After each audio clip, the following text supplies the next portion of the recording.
থেকে ওনার নিথর দেহ তমলুক মেডিকেল কলেজে চলে যাচ্ছে ফর পোস্টমর্টম। এটা মৃত্যুর কারণ কিছু জানা গেছে না, সেটা আমরা তদন্ত করছি। আমরা অস্বাভাবিক মৃত্যু নিয়ে আমরা তদন্ত করব। ঘটনা তো তালসারি মেরিন পিএসের আন্ডারে হয়েছে, ওনারা ব্যাপারটা বলতে পারবে। এখন কোনো অভিযোগ কিছু দায়ের হয়েছে? না, এখনো পর্যন্ত না। কাউকে আপনার ডেকে জিজ্ঞাসাবাদ এখনো পর্যন্ত এরকম কিছু নেই। তালসারীর সমুদ্রে ডুবে মৃত্যু হয়েছে অভিনেতা রাহুল বন্দ্যোপাধ্যায়ের। এদিকে ওড়িশা পুলিশ দাবি করছে যে শুটিংয়ের কোনো অনুমতি ছিল না। আর কি জানাচ্ছে পুলিশ জানবো আমাদের প্রতিনিধি পার্থপ্রতিম ঘোষ, তার কাছ থেকে আমরা জানবো। তবে তার আগে আপনি জানাবো, ওড়িশা পুলিশ দাবি করছে যে শুটিংয়ের কোনো অনুমতি ছিল না। নিরিবিলি জায়গায় শুটিং হচ্ছিল, দুপুরে সমুদ্রে নাচের দৃশ্যে শুটিং হচ্ছিল। শুটিং চলাকালীন চোরাবালিতে আটকে পড়ে ডুবে যান রাহুল।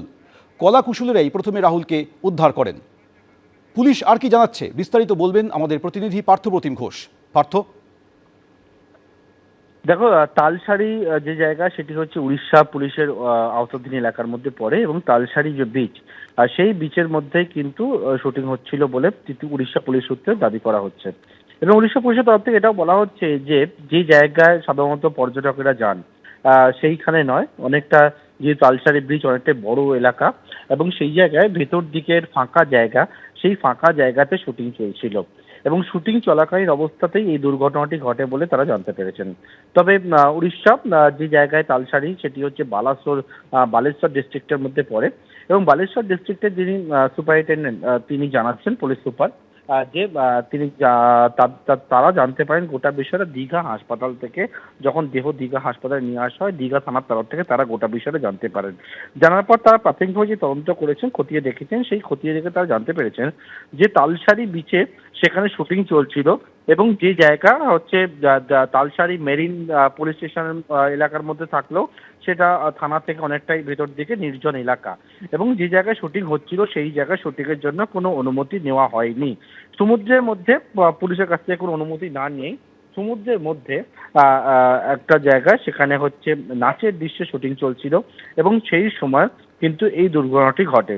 যেমনটা জানা যায় যে অভিনেতা রাহুল বন্দ্যোপাধ্যায় ছাড়াও তার সহ এক অভিনেত্রী দুজনে কিন্তু পড়ে যায় এবং পুলিশ সূত্রে যেমনটা জানা যাচ্ছে যে ওই জায়গায় যেহেতু চোরা বালি খাচ্ছিল সেখানে রাহুল বন্দ্যোপাধ্যায় তলিয়ে যায়। ওই অভিনেত্রীকে সঙ্গে সঙ্গে উদ্ধার করা যায়, তিনি উঠে পড়তে পারলেও রাহুল উঠতে পারেনি এবং তারপর তার যারা সহকর্মীরা ছিলেন, যারা শুটিংয়ে ছিলেন, তারা কিন্তু রাহুলকে সেখান থেকে উদ্ধার করার পর দীঘা হাসপাতালে নিয়ে যায় এবং দীঘা মহকুমা হাসপাতালে নিয়ে যখন আসে তখন চিকিৎসকরা মৃত বলে জানায় এবং আজকে দীঘা মহকুমা হাসপাতাল থেকে রাহুল অরুণোদয় বন্দ্যোপাধ্যায় অভিনেতা রাহুলের দেহ নিয়ে আসা হচ্ছে তমলুক মেডিকেল কলেজে। সেখানে দেহ রাখা থাকবে এবং সেখানে কালকে দেহ ময়নাতদন্ত হবে এবং কিভাবে গোটা বিষয়টা ঘটবে সেটা পরবর্তীকালে তদন্তে আরো যা যা উঠে আসবে আমরা জানতে পারবো।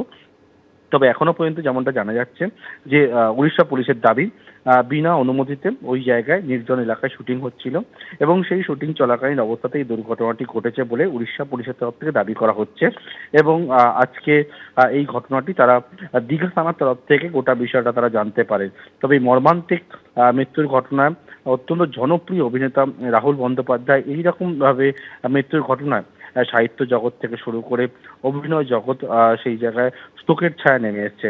কেউই মেনে নিতে পারছেন না গোটা বিষয়টা একটা শুটিং এর জন্য এসেছিলেন এবং আজকের যে প্রথম শুটিং হচ্ছে তেমনটা নয়।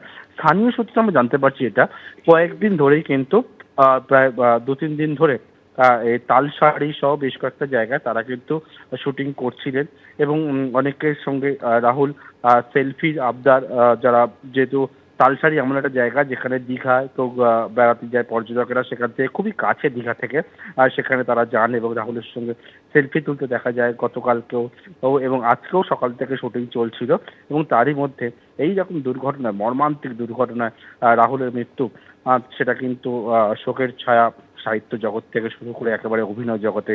জনপ্রিয় অভিনেতা রাহুলের মৃত্যু কেউই মেনে নিতে পারছেন না। তবে কিভাবে গোটা বিষয়টা ঘটলো পরবর্তীকালে তদন্তে আরো বিস্তারিত উঠে আসবে এবং তার পরবর্তীকালে জানা যাবে। প্রাথমিকভাবে কিন্তু তদন্তে এই বিষয়গুলো উঠে এসছে। এবিপি আনন্দ, এগিয়ে থাকে, এগিয়ে রাখে।